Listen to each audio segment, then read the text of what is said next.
What up, what up? This is the 116 Life on Holy Culture Radio, Sirius Channel 154. I'm your host, Ace Harris, and I'm here with a very special guest, the amazing, the genius, the savant, super smart, best networker in the world, Jacob. Ain't gonna tell you how he got his middle name, Biz Morris. There you go. Hey. There you go. You're a real one. Thank you for staying true. Of course, dog. What's up? What's up, man? I feel like this is like everyday talk right now. This is gonna be fun. I spend a lot of time with this person. Like, so people don't know this. You know, everybody has like their favorites on their phone contacts. Biz is one of my favorite. Like, if you're on that favorites list, that mean like this is like fam. Well, even if we're not working, we're at least talking multiple times a day. How you feeling today, man? You know, I'm good.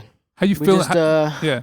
We had our third baby like 12 weeks ago, and 12 weeks. You can't complain about sleep. You know this, but you're about to have a third kid. Yeah, I feel you. And pray for me, dog. I will. Okay. No, it is so much fun, but it is. Yeah. It's a lot. It's a lot. Yeah. I underestimated it for sure. You work. I ain't gonna lie. Before the baby came, you were every time I'd ask you, but you were like, yeah, it's all good, and then. Third kid came. He was like, "Oh, snap, yo!" So that's dope, man.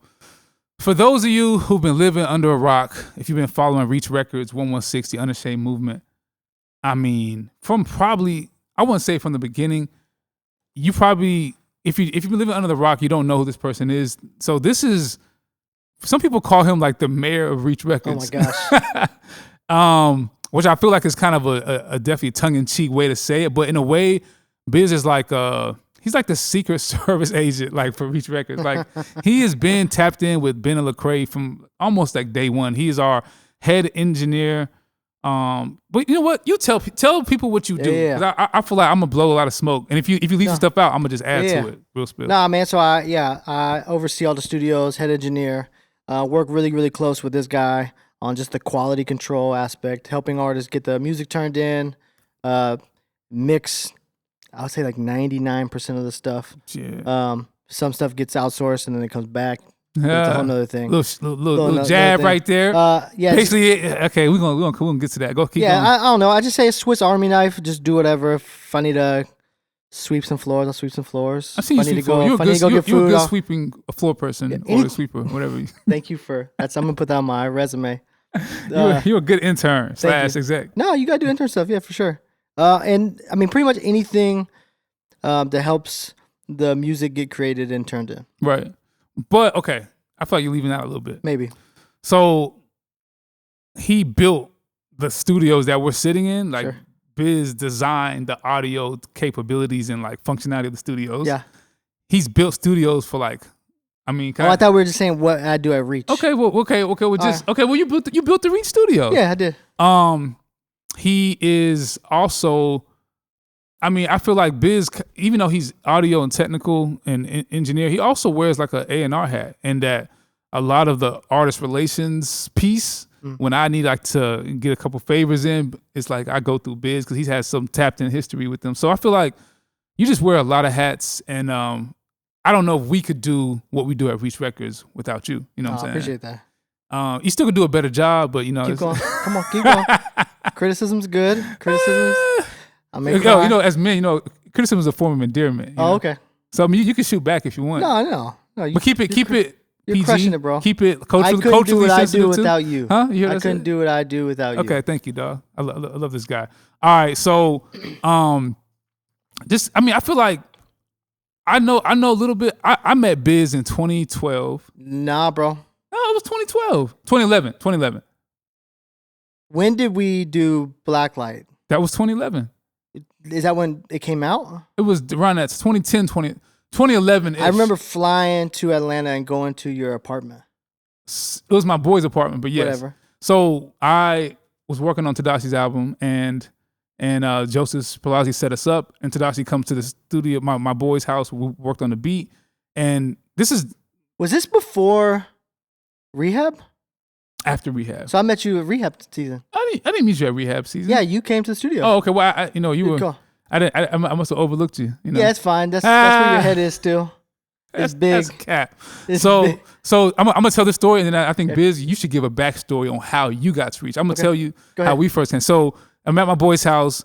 We're making this record with Tadashi, and Biz is basically there with Tadashi, and I'm kind of like, generally when I meet people, I think I'm kind of like bright and like warm. Tadashi's, we're like, and Biz is kind of like, he's cordial, but he has like a certain like protective energy. And this is like, and mind you, you're just like, you were 10 years younger than you were now. In my head, I was thinking, yo, who's this like 21-year-old little kid, like kind of acting like kind of tough skinned? But I would say that the session went really smooth. He was very respectful, and he very much like was, in a way, you were there to preserve Tadashi's headspace. Sure. And I feel like you carry that where you go now. Yeah. But at the time, I was like, yo, why is he being so like guarded and protective of Tadashi's energy? So, but tell the people how you got to Reach, how you met Ben and Lecrae. Give us the full like backstory. Yeah. Full backstory. I was in a youth group, 2003. Dang. Real Talk just came out. Okay. Lecrae came and performed at the church that I was at, youth group. That's how I first met Lecrae. Okay. Back when he was like selling CDs to make the money. This is long jean short Lecrae. I don't remember, long T. And long jean. Yeah, whatever short. it was. The jean shorts was the move. Yeah. I met him, but I also had a mutual friend that moved to Denton and got plugged in to their circle, their church circle. Okay. Dylan Chase. Okay. Yep. And me and Dylan did a lot of music work back then too. What kind of work was that? He did. I had a studio at my mom's house. So Dylan would come over to my mom's to come record. We work on music. But Dylan moved to Denton and got connected. Gotcha. And so I got reintroduced to them through Dylan, a couple years later. Curious. Yeah. You had a studio in your mom's house, like just randomly, or you just? Yeah.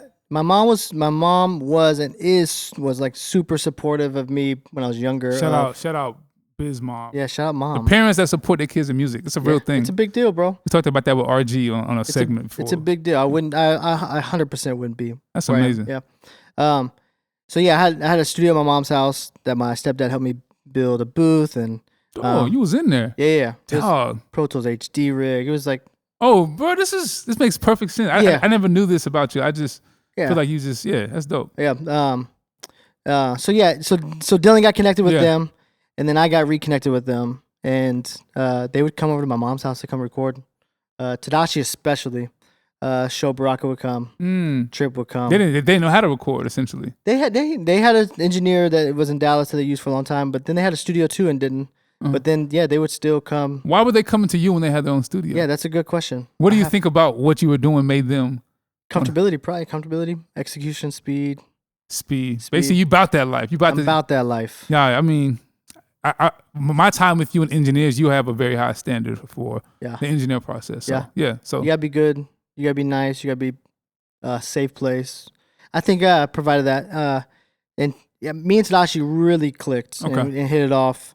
Where he would come, and this is right around the same time too, where they moved from Denton to Memphis. So Tadashi was, I don't think Sho was still. I don't remember, but Tadashi was still in Denton, so he would definitely come over to my mom's house to come record because he had nowhere else to go. What songs from later releases did you record at my mom's house? Yeah, the one song that I go hard. Whoa, I did not know that. Yeah, I didn't realize it until my mom was. I remember when she was moving a couple years ago. I got a hard drive from her. When I opened it up, Go Hard Session was on there. That's amazing. Yes, isn't that crazy? You still have the hard. I still have the hard drive. I'll sell it right now if you want to. Were you in the background vocals? That's what I want to know. I am on some background vocals. Did you get to work for hire? I'm just kidding. Yeah, no, we didn't do that back then. So hold on, you recorded "Go Hard" at your mom's crib with Tadashi. One of his biggest songs at the time. That's legendary. Yeah. Like, and how old were you at the time? I don't remember. 15, maybe 16. This is gold. I had no idea. This is. But fast forward to so I was in high school. I knew that I wanted to do music, so I went to Conservatory of Recording Arts in Phoenix. Okay. But I didn't think I thought I was gonna go movie scoring side. I didn't think I was gonna continue to do like hip hop music. Okay. I graduated from there, but I went back to Dallas because this is right around the time the guys were just blowing up. and I reconnected with Tadashi. I didn't reconnect; we were always in touch, but and I just stayed doing it with him, and I would fly back and forth from Atlanta, and just built a good relationship with all the guys. And but were you like engineering at the time? You weren't mixing yet, were you? I wasn't mixing; I was only engineering. They would have a guy named Carlton Lynn. You know Carlton? Yeah. Yeah, Carlton Lynn is who they use when they moved to Atlanta, and Carlton's like legendary. Sure. Shout out Carlton. He makes some joints for me. Yeah, he is one of my favorite engineers ever. So when I moved, so I would fly back and forth, work on records. But then I was getting married in 2013. Well, 2012 I knew I was getting married, but 2013, I decided to move here full time. And you were hired as an engineer. I was hired as an engineer rather than a contract. Gotcha. Yeah. At the time, did they have an engineer here? No, it was just Joseph. Joseph would engineer. Oh, Joseph would engineer, but I mean, I would be here for like months at a time. Oh, you were. But I knew like there's no way I could sustain that. Gotcha. Like, yeah. Anytime there was like, I mean, gravity we did when we were here, but like rehab. Yeah. But did you do like you were like. I was also DJing. To talk to us about like that, you were DJing. So when I moved back to Dallas from Phoenix after school, I said, "Oh, I could engineer it, or I can get a part-time job in engineering and like make this thing work." But Tadashi was like, "Yo, I need a DJ," and I was like, "I don't know how to DJ," but he wanted a friend on the road too. So I was like, "All right." I think my mom helped me buy turntables. And you just figured it out. Bro, it's tech though. Press play some music, build out a show. But you gotta like arrange the show, build it out. There's a lot to it other than just press play. But so I would travel with Tadashi everywhere, and then Trip.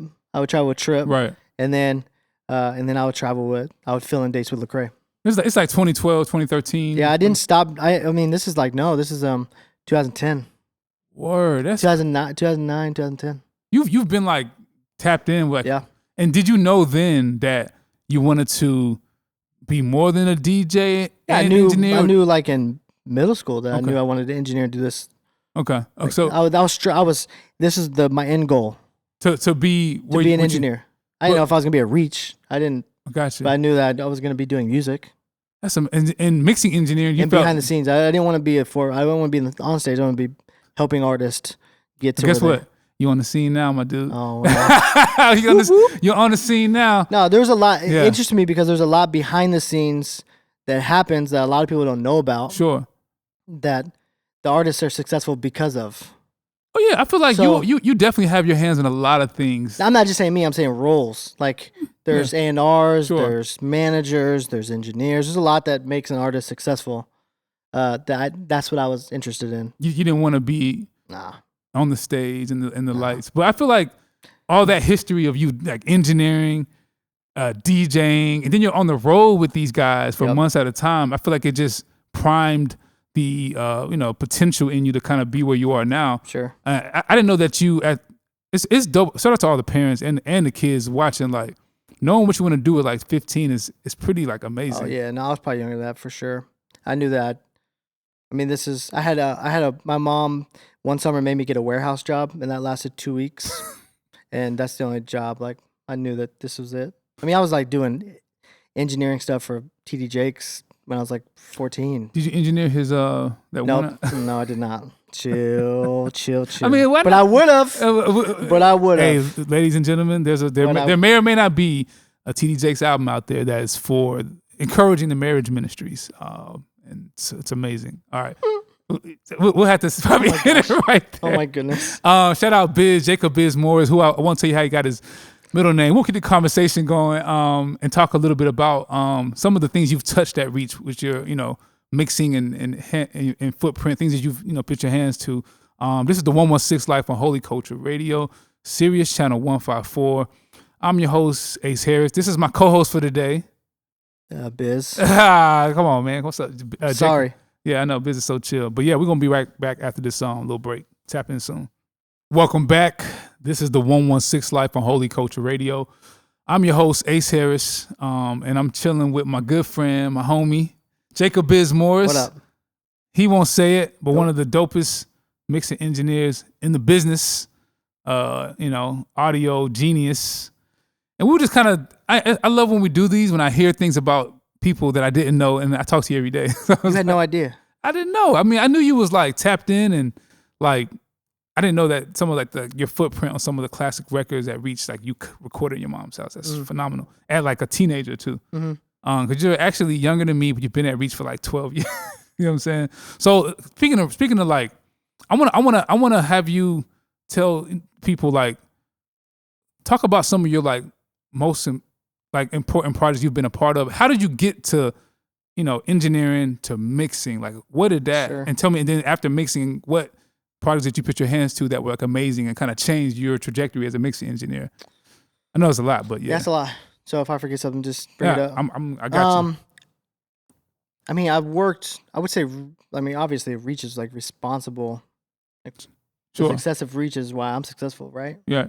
Some of the projects. I mean, man, I remember coming to Atlanta and like working on projects for weeks and not sleeping, or like sleeping in the studio. Like we worked on Rehab. How was that? It was great. Rehab with Overdose was crazy. I don't think anyone knows this. You did work on that. I got one on Overdose. But the record got finished. I think it got put out and it did good, so they wanted to do Overdose. Sure. We had like 7 days. 7 days? Yeah, it was like, so we did that record in like 7 days. Me and Joseph slept in the studio for 7 days. I remember like going to the bathroom and like washing like this is The washcloth? yeah, Like, we didn't get it. We didn't book a hotel. I mean, Joseph lived here, but he stayed. We used the foam as pillow. Like we were locked in. I think that was probably like a and what role were you playing in that? engineer. Like I mean, same thing I do now. Like engineer. I didn't mix it. Carlton mixed it. So he would come in. We would work during the day. He would mix at night, or vice versa. Like he would just be in the mix too. Well, were you dealing with like producers and stems and files? Yeah. Talk to us about that process. Like, No, yeah.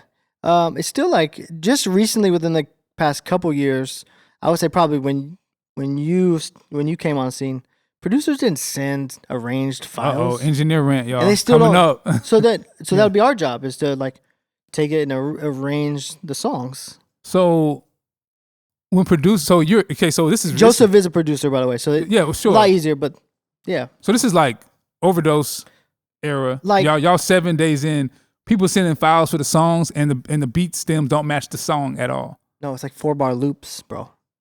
Oh, And we would create the songs.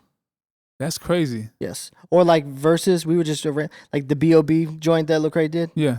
That if you go listen to that, that's 10 bars. He sent like a 24-bar verse, and I cut it down to 10 bars. Not 12, not 8. Why 10. did you cut it down? Because it did what he was saying was wild. Like it wasn't like appropriate for the song. no. Okay, gotcha. But I was Say sending it that. back to him, but just if it felt okay. But yeah, that was, I was in Studio B at the old spot editing it. Yeah, so I think putting in the work Right. definitely paid off. So y'all were, and at that point, when did it become like you evolving from like you basically were like mix prepping essentially. I was for like 5 years. I would be like, no, that's not true. For a couple years for sure, I would be the mixing, and then Carlton would come in and finish him, and yeah, I would sit under him. I mean, I sat under Carlton for for like 5 years probably. I think that's important. Like as a mixing engineer, like, do you feel like people now that have that aspiration are open to like sitting under people that long? No. And why was it helpful for your career as like a mixing engineer? Because you didn't know what you know now then. No. Like, I think it's important to sit under someone. It was definitely, for me at the time, is one, you get to learn from legends, right, who have Grammys, platinum plaques. Talk. Yeah. So you learn what they do. You learn the organization. You learn the communication to the labels, to the, like when you're dealing with like record labels and turn-in assets and sure, like deliverables. yeah, like these random mixers who think that they're amazing, but they can't turn in stems. They can't communicate. They don't know how to invoice. They don't know how to do all this stuff. So sitting under someone who organized, who knows how to invoice, who has the relationships, who learns how to turn in assets that the label needs. Right. That's really important, because you can lose a client if you don't do something. That's super dope. So 5 years with Carlton, you feel like really shaped you to. No, it did shape me. I tell him that often. I think that's. Yeah. He was moving. He was so sad, but he was moving to Japan. Yeah. And that's pretty much like passing the torch. He was setting you up. Oh yeah, for sure. And how'd you feel at the time? Were you like, man, this is great? I'm ready to, like, I was ready for my shot. Okay. Intimidated, but I definitely was ready because I was doing it already. But it's just the guy, your mentor, just is leaving. Yeah. So you're like, what album did you fully mix yourself? Where it was like, yo, Jacob Biz Morris. Like Carlton's gone. I've been sitting at Reach for 5 years doing stems with Joseph. I think it was and I like finally put my footprint on the sound. Rise probably. Rise. Carlton did definitely come in at the very end. That was his last okay. Just to, like, green light it, okay it, but that was like, no, it was me, Trip, Gavi, locked in. What is that? When you say locked in, what was that process? Like no one from the label heard things until stuff was done. Man, Ben Wash, you hear that? It's true. Nah, Ben. I would love to do that again one day. Yeah, I think we should do a secret project, man. Me, you, and a. Let's do it. Just. That means no pictures to D, no cooks DS, in the no kitchen. digital. No, Nanto is like it's sorry, D. done. She's like, D's like, oh no. No. Nanto is like ready to go. So when you say on the mixing process for Rise, what did that look like? What did that process look and feel like for you as like you were kind of like stepping into your like full engineer, like position. You know what I'm saying? I don't know. Is it blurry or were you just kind of going in? It's definitely blurry. But I was ready because Carlton. And Gavi's pretty tough sonically. Yes. He's a very so is Trip. Oh yeah, yes. Trip. So you weren't both of those. It wasn't like a hands off. But Trip's a good leader. So he led that very well. Gotcha. So you have some artists who are just like laid back and like whatever the producer wants or whatever A&R wants, and you have some artists that are like, no, this is what I want. Right. I'm gonna tell everyone in a loving way. And how did it feel after that, like that project? And tell me what other projects you had. Yeah. So that one was good. I don't know the order. I'm terrible with time, but all Tadashi's it wasn't Blacklight. It was whatever he released. Below Paradise. Below Paradise. Okay. Lecrae's. Anomaly. Who mixed Anomaly? Me and Carlton. Yeah. I did all the engineering on that. Yeah. Okay. Yeah. That's hard. That intro, the vocals on the intro was phenomenal. Yeah, all the post stuff too, like Dum Dum, Robot. Like I did Dum Dum post production on an airplane coming back from Atlanta to Dallas. We came here, recorded it, and I was on the plane. Tasha was next to me. I was doing that Dum Dum, like pitching it on an airplane. Oh, you did? Yes. You I'm not a robot. That. I did that too. My mom's. Hold on. So couch. The Dum Dum didn't sound. It wasn't doing that before you touched it. Yeah. Okay. I see, man. That's a whole. We could talk hours offline about that. Yeah. That's a whole nother conversation about the engineers being in the creative process at times, and I feel like that went away for a season. It is coming back, but it definitely. It's a weird. We've disagreed on a few things at times, like what is engineering, what is producing, what is A&Ring, what's writing, it sometimes gets blurry. That's why I like small teams. I feel you. Yeah, small teams keep it tight. You know what I'm saying? Small teams. So let's talk about stuff you've worked on outside of Reach. Oh. That was like, as a mixing engineer, I feel like your work here kind of like sparked people to be like, yo, I like this. Who mixed this? Mm-hmm. Tell me about those phone calls you started getting off of you, like mixing. Yeah, man, it's so hard. That's really blurry. I'm really bad with like credits and like. Yeah. But things that you even, I know like even like a lot, you had a lot of Capital CMG clients and stuff like that. Regular labels would call Capital stuff, Sony. So bad with credits, bro. No, you're good. So I feel like you might know more than I do, actually. I mean, you've got like a Grammy. Don't you have like a Grammy or something? Yeah. Like you got some Grammy platinum stuff, platinum plaques. Yeah. So I feel like I say this, and I've said it before. Like you're probably one of the most like relational people I've ever met. Sure. Like I don't know how you keep up with everybody. I like people, man. I feel like you had to. I don't think it's forced. I don't force anything. Right. But at the end of the day, I think this is what I sure, I'm skilled, and I do think like mixes are good. But at the end of the day, I think it's my love for people, and I'll get out of the way so that they get what they need. Sure. Does that make sense? So like, yeah, I think that shines through. I mean, speaking of like, obviously our ethos, man, here at 116 Life, faith, music, culture, I feel like you can't do those things well if you don't have a sincere heart for people. Yeah. And I mean, seeing you around as you network, you're always like, let's do dinners with people and bring the artists together. Well, I don't think that if you don't care for people, it definitely comes through. If you only care about the paycheck, right, it comes through. If you only care about the credit, it's gonna come through. You're gonna lose friends. You're gonna lose work. You're gonna lose money. You're gonna lose it all because you're the motive. Like you only care about your success. For sure, yeah. I think, and that comes through. I think there's sometimes where labels like there's a lot of things I do, and I don't know this artist. The label just sends me the work. Sure. And I got to do it. And so there's part of that where it's just that's a paycheck. Sure. But then a lot of it, there's artists who I work with for like years. Can you talk to a time in sorry, opinions, but a time where you felt like your relationship skills with an artist on a project or something kind of saved a project? Oh. Where it was like if you hadn't made that call or that touch point, this thing would have like, you know what I'm saying? Yeah. I think I may have one too, but yeah, I just wanted to. I was thinking. Okay, so because I toured for a long time. Yeah. And so we got to tour with a lot of bands, a lot of like people. So Hillsong was one of them. Okay. Do you know about this? Yeah. Okay. I think I know pieces of it, but tell the whole story. Yeah. So like KB's Ocean. Got it. Our label was trying to reach out to their like if it was going around in circles, no one could close the deal. So I just called Hillsong. My connects at Hillsong, my friends at Hillsong, and the deal got closed up that day with them signing off. When you say deal got closed, what deal happened? Were trying because we were trying to use Oceans and sample Oceans. The biggest Christian song at the time, the biggest Christian song in the world at the time. And they couldn't. No one would greenlight it, and ours weren't calling back. Any connects that KB had or the label had, no one would respond. So I just called Luke, and he made it happen.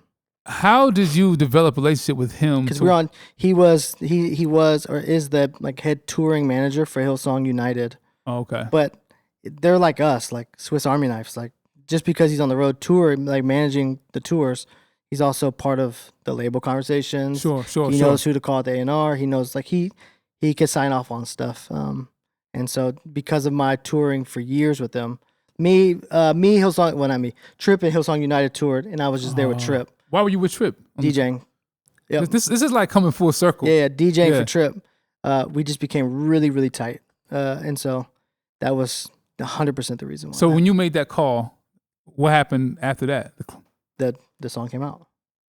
That's I mean, I feel like there's probably like hundreds of stories of things I've seen. I'm not drawing a blank, but I've seen how your relational equity has been a value add for the artist, for the label.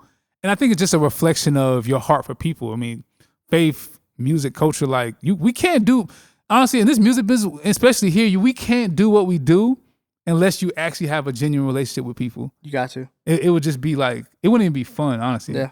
And then like, it just wouldn't feel like real friendship and real trust, you know what I'm saying? So speaking of trust, man, you've built an amazing, pedigree here.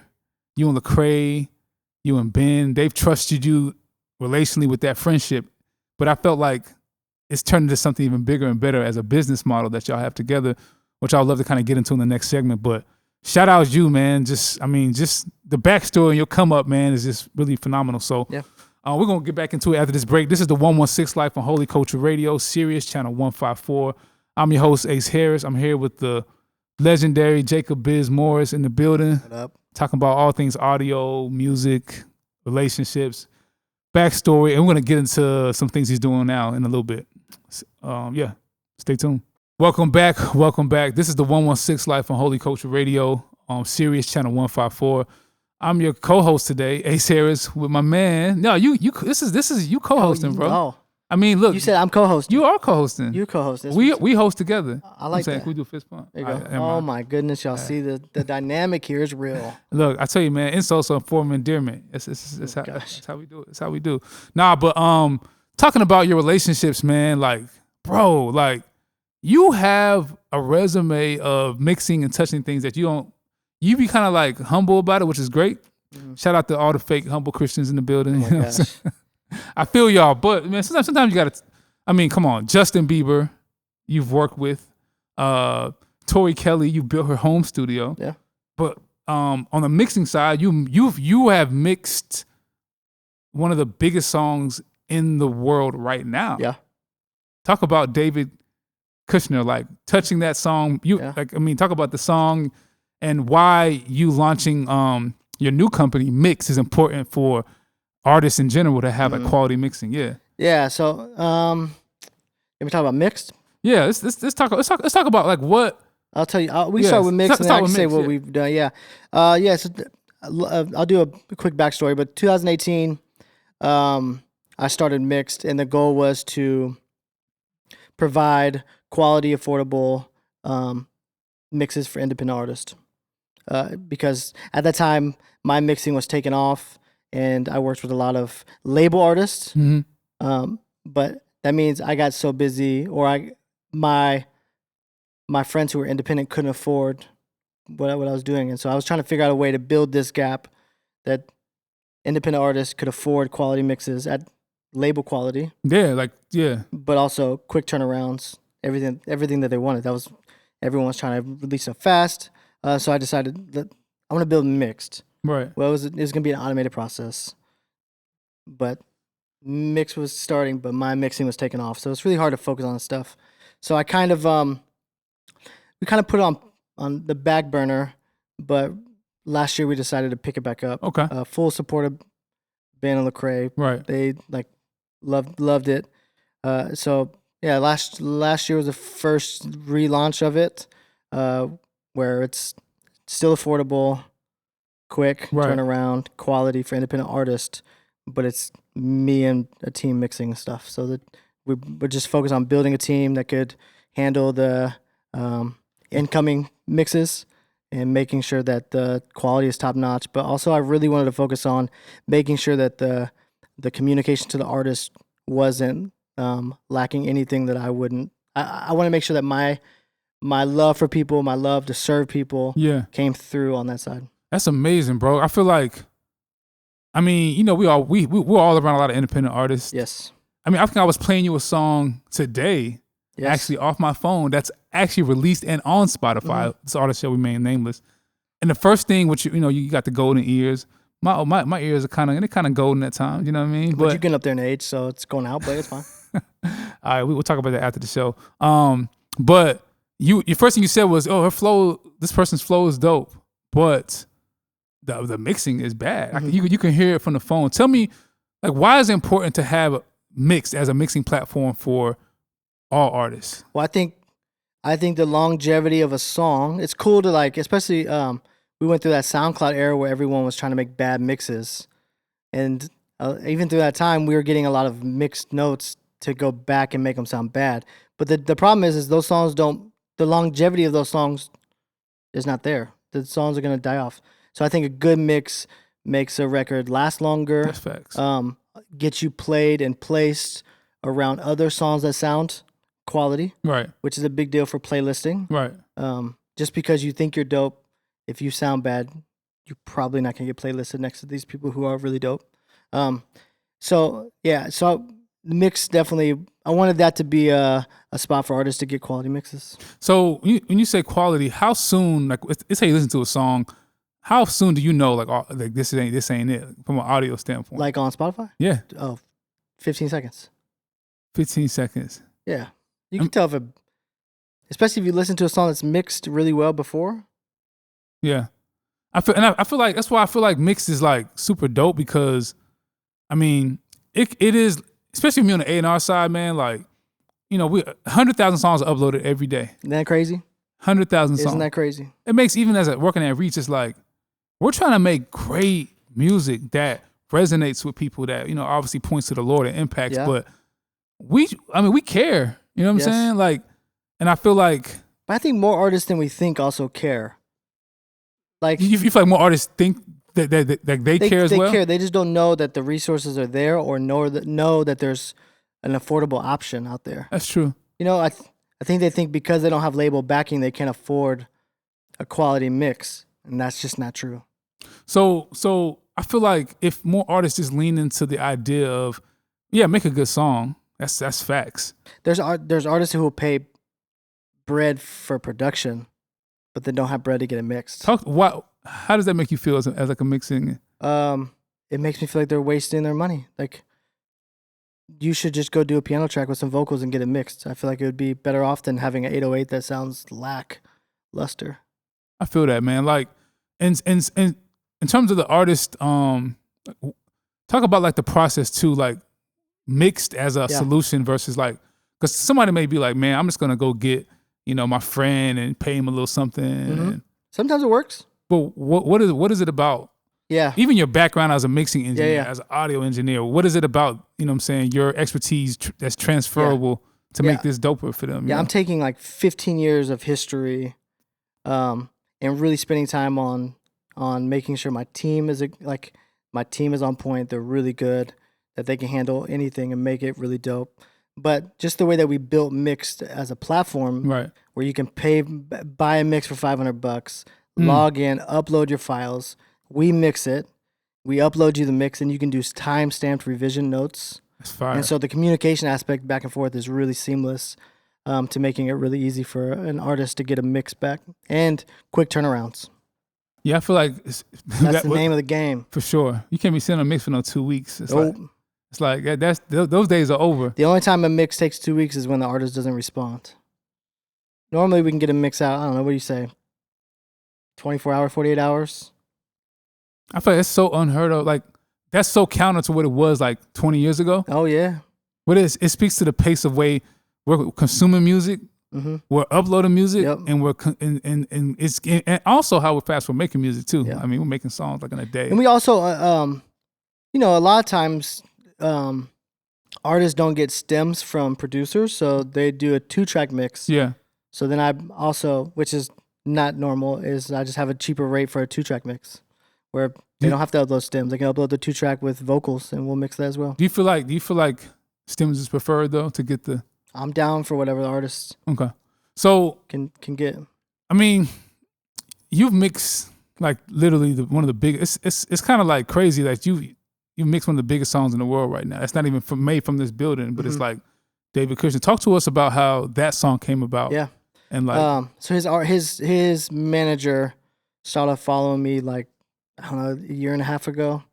Reached out for another artist, and we just built a good relationship where he probably I don't know, 6 months ago sent a song in for mastering, and David's really he likes the team that he works with, so it was a spec master. Like, it may work, it may not. Yeah.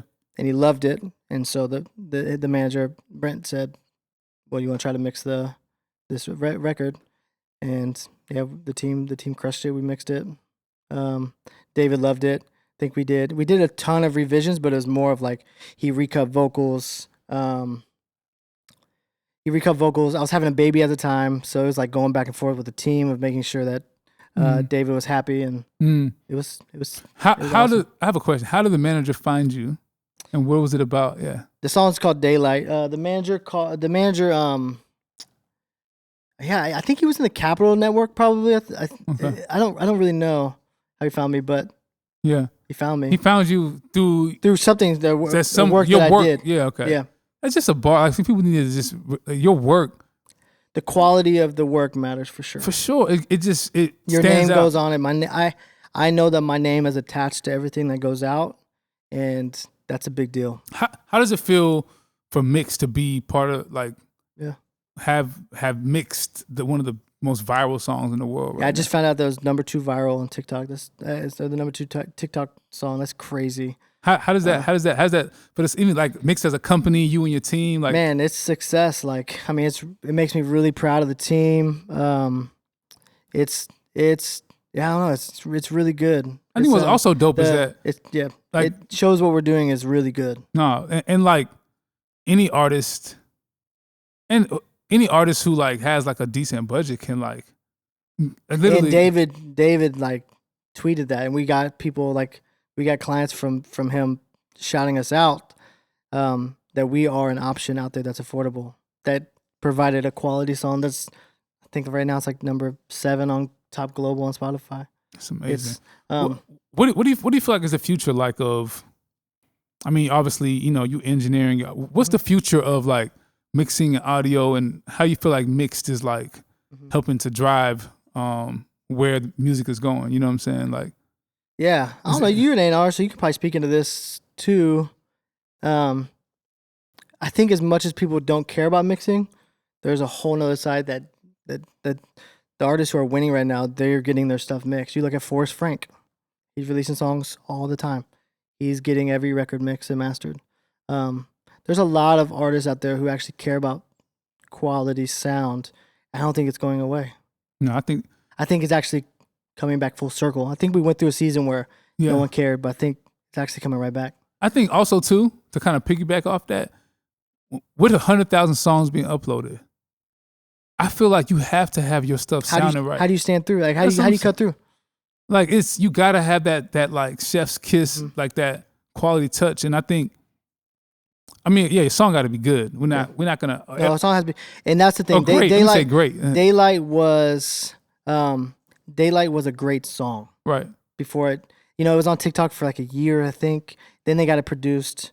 Then they sent it in for mix master. We mixed, mastered, and did the Dolby Atmos. You mastered? Oh wow. So it's like it was already a great song that we just got to help elevate this. Yeah, elevate. Yeah, I feel like you got it. Like if stuff's gonna get overlooked, like nobody like 100,000 songs a day. You got to cut through. There's so many things. And it's also a good song. Has to be mixed and mastered really great. And I feel like this is like where my A&R brain goes. Even like intersecting with like digital marketing, like people are on their phones, we're scrolling, we're looking for stuff. Yeah. Obviously, visually engaging content, but I feel like the audio complements that content so well, where it's like it sounding good helps that impact with the end user, and I think artists can probably just lean into a little bit how. When people are scrolling, not just what they're looking at, but what they're listening to. Yeah. And how that listening affects the overall consumption of a song. And so I think a thing too that I try to push on artists is they're like, why do I need my stuff mixed? Because you can get a different sound than you have in your head.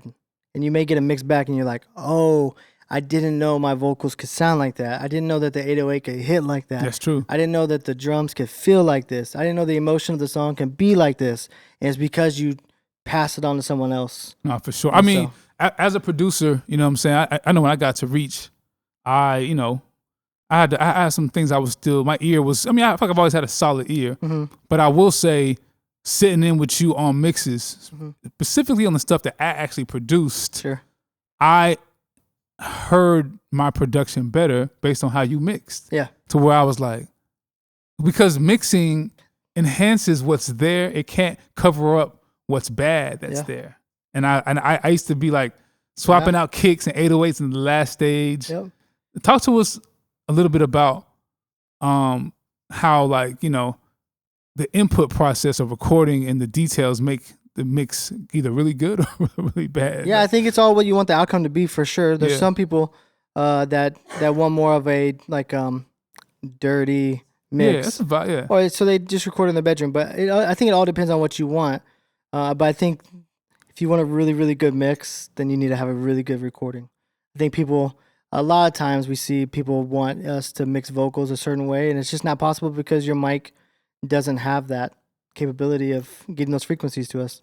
So I think I think there's a lot of levels to getting a good quality sound, but I think mixing could fix a lot of issues that you have in your home recording setup.